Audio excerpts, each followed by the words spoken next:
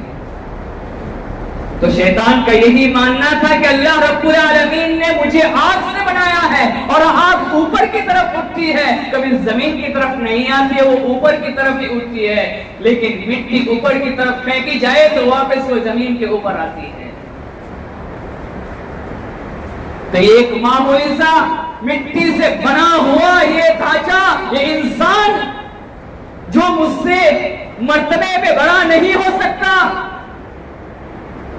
یہ معمولی سی مٹی سے بنا ہوا ہے، میں اس کے سامنے سجدہ کیوں کروں؟ اللہ رب العالمین نے آدم کو سجدہ کرنے کا حکم دیا تھا، لیکن شیطان نے انکار کر دیا، کیوں میں سجدہ کروں؟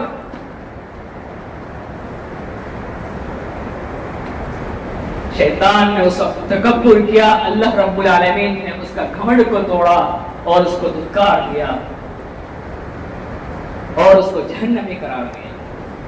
شیطان نے اللہ رب العالمین سے وعدہ لے لیا کہ میں بھی تیرے بندے کو بھٹکا کے رکھوں گا، جس انسان کی وجہ سے تو نے مجھے ملعون قرار دیا، مجھے دھتکارا ہے، مجھے ذلیل و خوار کیا ہے، میں بھی اس کے بیٹے کو ذلیل و خوار کر کے رکھ دوں گا، جہنم والا راستہ دکھا دوں گا، اپنے ساتھ جہنم میں لے کر چلوں گا۔ شیطان کبھی یہ نہیں چاہے گا کہ وہ اکیلا جہنم چلے جائے اور پوری انسانیت جنت کی طرف چلے جائے۔ تو ہمیں شیطان سے بچنا چاہیے، شیطان کو اپنا دشمن قرار دینا چاہیے۔ اللہ رب العالمین خود فرماتا ہے ان الشیطان لکم عدو مبین، شیطان تمہارا خدا ہوا دشمن ہے۔ دوسرے مقام پر اللہ رب العالمین نے فرمایا کہ شیطان تمہارا دشمن ہے، اس کو دشمن ہی قرار دو، اپنا دشمن ہی سمجھو۔ شیطان کبھی ہمارا بھلا نہیں چاہے گا، ہمیں اس سے بچنا چاہیے، اس کے بتائے ہوئے راستے سے بچنا چاہیے۔ شیطان دنیا کے اندر طرح طرح کی جو برائیاں ہیں اس کو ہمارے سامنے نیکی والے قرار دے کر پیش کرتا ہے۔ کتنی خوبصورت ہے یہ نیکی والا کام ہے۔ اللہ رب العالمین نے بھی ارشاد فرمایا یا ایھا الذین آمنوا، اے لوگوں نے کہا، انسانوں نے کہا یا ایھا الذین آمنوا، اے ایمان والو، اے اللہ اس کے رسول پر ایمان لانے والو، اور اللہ پر ایمان لانے والو، قیامت پر ایمان لانے والو، اپنے آپ کو اس بات پر یقین کروانے والو کہ ہم اللہ رب العالمین کے سامنے ہمیں حاضر ہونا ہے اور حساب و کتاب دینا ہے، اس پر ایمان لانے والو سن لو، یا ایھا الذین آمنوا لا تتبعوا خطوات الشیطان، تم شیطان کی پیروی مت کرنا، شیطان کے نقش قدم پر مت چل بیٹھنا۔ شیطان جو تمہیں کام بتائے، جو راستہ دکھائے، اس راستے میں چل بیٹھنا۔ یاد رکھو شیطان جو تمہیں راستہ بتایا ہے، شیطان کے راستے پہ چلنے والوں، نقش قدم پر چلنے والوں سن لو، اس کا حکم نہ مانو، وہ تمہیں وہی چیز کا حکم دے گا، وہی راستہ دکھائے گا، وہی کام کرنے کا کہے گا جو فحاشی والا ہے، برائی والا ہے اور گناہ والا ہے، جہنمی راستے والا ہے۔ آئیے دیکھتے ہیں کہ شیطان ہمیں کس طرح سے بہکاتا ہے۔ تو سب سے پہلے ہمیں اللہ کی عبادت سے دور کر دیتا ہے۔ آج ہماری شکایت ہے کہ ہمارے مسلمان بھائی مسجد سے دور ہیں، ہم مسلمان کیا ہے مسجد سے دور ہیں، کاروبار سے وقت نہیں ملتا ہے، نماز کے لیے نہیں آ پاتے ہیں، بعد میں اس کو پڑھ لیتا ہے، وقت نہیں ہے ہمارے پاس، ٹائم نہیں ہے کہ ہم عبادت کے لیے آئے، نماز کے لیے 5 وقت آئے۔ کچھ ایسے بندے بھی ہیں ہمارے درمیان، انسان ہیں، ایمان والے بھائی ہیں، جو اذان ہونے کے بعد مسجد میں آتے جمعہ کے، حالانکہ حقیقت یہ ہے کہ جمعہ کی جو اجر لکھا جاتا ہے، مسجد کے اندر آنے والا کا جو نام لکھا جاتا ہے، فرشتے لکھنے کے لیے آتے ہیں، تو فرشتے اس وقت تک ان آدمیوں کا، ان مسلمانوں کا نام لکھتا رہے گا جب تک کہ امام منبر کے اوپر کھڑا نہ ہو جائے، امام منبر پر آ کر بیٹھ نہ جائے اور اذان دینے والا اذان نہ دے۔ جیسے اذان شروع ہوئی فرشتہ صف میں بیٹھ جاتا ہے، امام کا خطبہ سننے لگتا ہے، بعد میں جو آئے وہ اپنا جان لے کہ اس کا نام رجسٹر میں آیا کہ نہیں آیا۔ جیسے ہم کاروباری ہیں، بہت سے کارخانوں کے اندر یہ ہوتا ہوگا بھائی، جو کام کرنے والے ورکر لوگ اس کو ان کو اٹینڈنس دینا ہوگا، حاضری دینی ہوتی ہے، بھائی اس ٹائم پہ آئے ہیں، اس ٹائم پہ گئے، وہ فرشتہ بیٹھ کر حاضری لیتا ہے آپ لوگ کا۔ تو اذان ہونے سے پہلے جو آتا ہے اس کا نام لکھ لیا جاتا ہے، اور اذان ہونے کے بعد جو آتا ہے اس کا نام نہیں لکھا جاتا ہے۔ کوشش یہ کرنی چاہیے کہ اذان ہونے سے پہلے آ جائے، اور اللہ رب العالمین جتنی ممکن ہو سکے ہماری توفیق میں لکھا ہو اتنی سنت پڑھیں۔ جمعہ کے لیے کوئی خاص سنت نہیں ہے، آدمی جتنا پڑھنا چاہے پڑھ سکتا ہے، 2 کے علاوہ 2 تو پڑھیں۔ دلیل دے دو کہ ایک آدمی اللہ کے رسول صلی اللہ علیہ وسلم خطبہ دے رہے کہ آدمی آیا خطبہ کے دوران آگے بیٹھ گیا، اللہ کے رسول نے پوچھا ایک آدمی، اے فلاں شخص کیا تو نے 2 رکعت سنت پڑھی؟ کہا نہیں اللہ کے رسول۔ اللہ کے رسول نے کہا کھڑے ہو جا اور 2 رکعت سنت پڑھ پھر بیٹھ۔ تو چاہیے کہ اذان کے بعد آئے تو پہلے 2 رکعت پڑھے، اس کے بعد بیٹھ جائے اور خطبہ سنے۔ تو اسی طریقے سے جمعہ کے لیے نماز پڑھنے کے لیے آئے تو اللہ رب العالمین ہمیں جتنی نصیب کرے سنت پڑھنا، ہمارے نصیب کے اندر ہمیں جتنی توفیق دے اللہ رب العالمین اتنی سنت ادا کرے۔ تو میں کہہ رہا تھا کہ شیطان سب سے پہلے ہمیں عبادت سے دور کرتا ہے، عبادت سے دور کرتا ہے۔ تو شیطان یہی چاہے گا کہ اللہ کے بندے جو ہے یہ انسان ہے، کہ انسان اللہ کی بندگی اور عبادت نہ کرے، اور عبادت نہ کرنے کی وجہ سے جس مقصد سے اللہ رب العالمین نے ان کو دنیا کے اندر بھیجا ہے، اپنی عبادت کے لیے اللہ نے بھیجا ہے، تو وہ عبادت سے ان کو روکے گا اور اپنے ساتھ جہنم میں لے جائے گا۔ دوسرا راستہ یہ اپناتا ہے کہ وہ لوگوں کے درمیان اختلاف پیدا کر دیتا ہے، وہ ایک دوسرے کے اندر اختلاف پیدا کر دیتا ہے، لڑائی جھگڑا لگا دیتا ہے، فلاں مسلمان سے لڑ پڑتا ہے، برسوں تک بات نہیں، خاندانوں کی بات نہیں۔ یہ ہمارا حال ہے، یہ ہمارے معاشرے کے اندر چلتا ہے اور چلتا رہے گا جب تک شیطان کے نقش قدم پر نہیں چلے گا۔ تو شیطان کی وجہ سے کہ ہمارے درمیان شیطان اختلاف پیدا کرتا ہے، ہمیں آپس میں جھگڑا کرواتا ہے، لڑاتا ہے، تو ہمیں شیطان کے اس سے بچنا چاہیے۔ تیسرا طریقہ یہ اپناتا ہے کہ دنیا کی فریب کے اندر اس کو لگا دیتا ہے، دنیا کی جو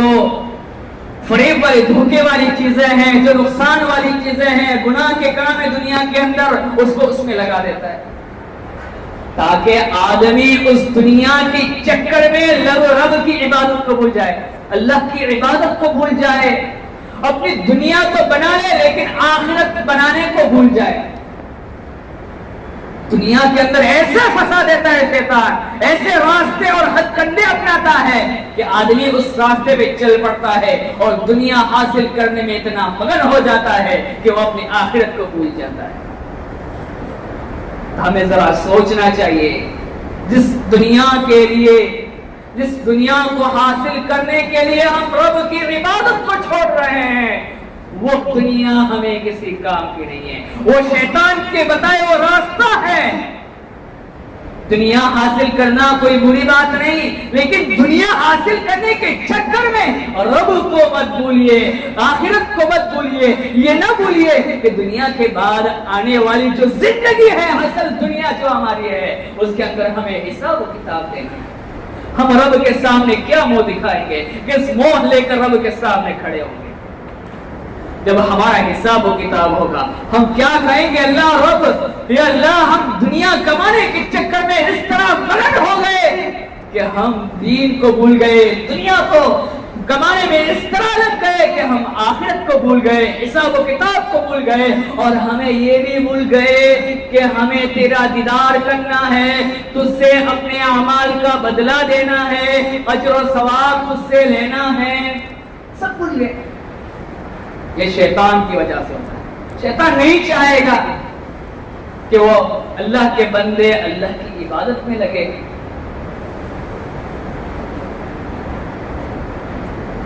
یہ تو کچھ شیطان کے بہکانے کے طریقے تھے۔ اب آئیے دیکھتے ہیں کہ اس سے کیسے بچا جائے، شیطان کے طریقے سے اور شیطان کے بہکاؤ سے کیسے بچا جائے۔ پہلا طریقہ یہ ہے کہ نماز کی پابندی کرے، رب کی عبادت میں لگ جائے، 5 وقت کی نماز کی پابندی کرے۔ جب آدمی 5 وقت کی پابندی کرتا ہے تو اس سے جو چھوٹے چھوٹے گناہ ہوتے ہیں وہ معاف ہو جاتے ہیں، اور رب کی عبادت 5 وقت کی عبادت کرنے کی وجہ سے شیطان اس سے دور بھاگتا ہے۔ دوسرا طریقہ یہ کہ اللہ کا ذکر و اذکار میں ہمیشہ اپنے آپ کو مشغول رکھے، ہمیشہ اپنے آپ کو بزی رکھے،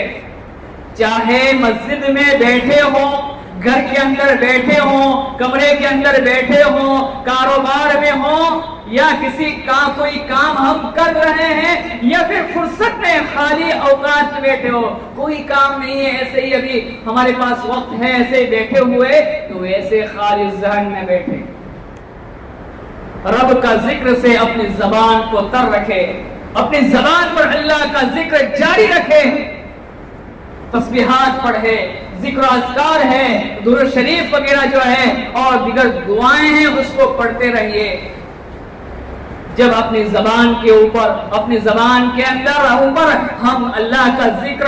ادا کرتے رہیں گے، ذکر سے، اللہ کے ذکر سے اپنی زبان کو تر رکھیں گے، اور شیطان کو ہمارے اندر دخل اندازی کرنے کا کوئی موقع ہم نہیں دیں گے، تو شیطان ہم سے دور بھاگے گا اور ہمیں بہکانے کی کوشش کرے گا، لیکن ہم اس کے بہکاوے میں نہیں آ سکیں گے۔ تیسرا طریقہ یہ ہے کہ ہر وقت شیطان سے اللہ رب العالمین کی پناہ مانگتے رہنا چاہیے، جیسا کہ اللہ تبارک و تعالی نے خود ارشاد فرمایا، وَقُلْ رَبِّ أَعُوذُ بِكَ مِنْ حَمَزَاتِ الشَّيْطَانِ، کہہ دو اللہ کے رسول صلی اللہ علیہ وسلم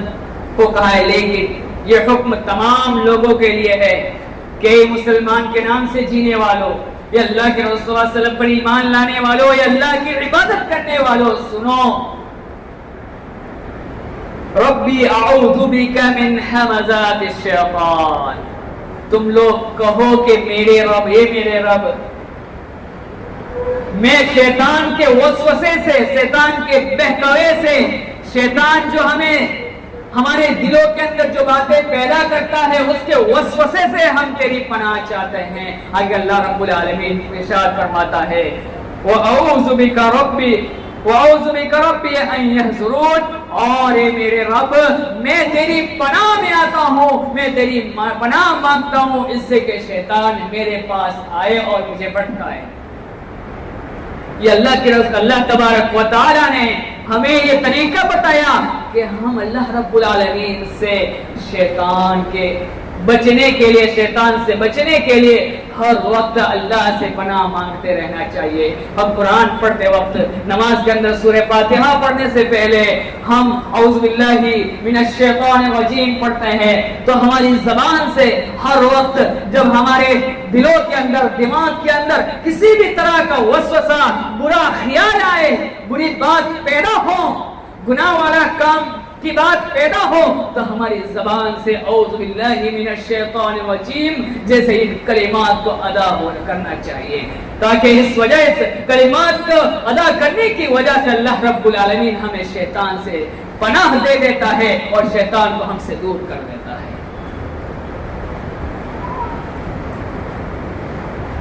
چوتھا طریقہ یہ ہے کہ حق کی پیروی کریں، حق کی پیروی، جو حق ہے اللہ رب العالمین نے دین جو ہمیں دیا ہے اس پر پابندی کرے، دین اسلام کے اندر جو باتیں بتائی گئی ہیں اس پر عمل کرے، اس کے پابند بنے، جسے دین کے اندر کرنے کا حکم دیا ہے اس کو بجا لائے اور جس سے روکا ہے اس سے رک جائے۔ تو یہ بھی شیطان کے منہ پر سب سے بڑا تھپڑ ہے کہ جب ہم دین کے پابند ہو جائیں گے، حق کے پابند ہو جائیں گے تو شیطان ہم سے دور بھاگے گا۔ یہ کچھ طریقے تھے اور شیطان کس طریقے سے، کس طرح سے ہمیں بہکاتا ہے اور اس سے بچنے کا راستہ کیا ہے، یہ کچھ طریقے تھے۔ لہذا ہمیں اس پر عمل کرنا چاہیے اور اس کو اپنے زندگی کے اندر ڈھالنا چاہیے اور شریعت کے مطابق عمل کرنا چاہیے۔ اور ہمیں ہر وقت جب ہم خالی ہوں، فرصت میں ہوں، کام میں ہو، گھر میں بیٹھے ہو یا بازار میں کہیں بھی ہو، اللہ رب العالمین کا ذکر ہمیں اپنی زبان پر ہونا چاہیے اور ہر وقت ہمیں اللہ رب العالمین کی شیطان سے پناہ مانگتے رہنا چاہیے۔ اللہ رب العالمین ہم تمام مسلمانوں کو جب تک اس دنیا میں زندہ رکھے دین اسلام پر زندہ رکھ۔ اللہ رب العالمین ہم تمام مسلمانوں کو جب تک اس دنیا میں زندہ رکھے نیک عمل کرنے کی توفیق عطا فرما۔ اللہ رب العالمین ہم پر جو مصیبت آ چکی ہے، آنے والی ہے اور جو آئے گی، اللہ رب العالمین تمام مصیبتوں سے، تمام پریشانیوں سے اللہ رب العالمین ہمیں نجات عطا فرما۔ اللہ رب العالمین ہماری حفاظت فرما۔ اللہ رب العالمین ہمیں نیکی کرنے کی توفیق عطا فرما۔ اللہ رب العالمین ہمیں برائی اور جہنم والے راستے سے بچا۔ اللہ رب العالمین ہم شیطان مردود سے تیری پناہ چاہتے ہیں۔ اللہ رب العالمین ہمیں ہر وقت ہر حال میں شیطان کے نقصانات سے، شیطان کے شر سے اور اس کے وسوسے سے ہمیں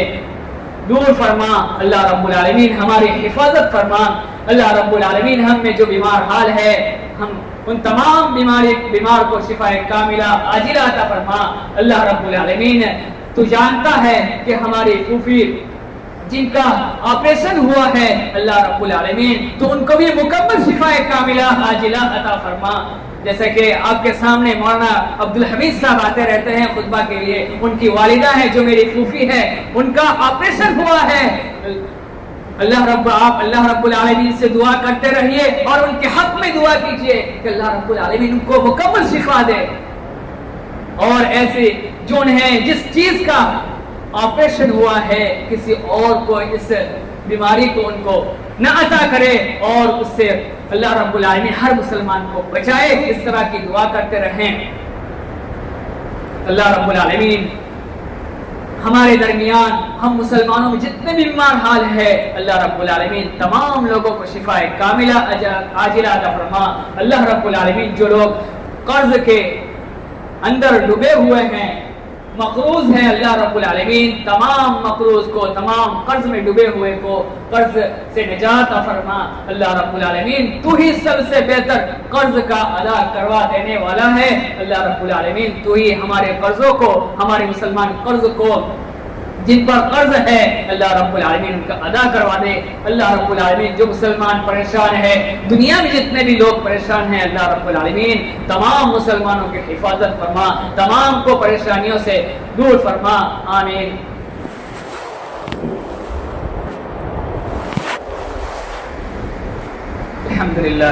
الحمدللہ نحمده ونستعینه ونستغفره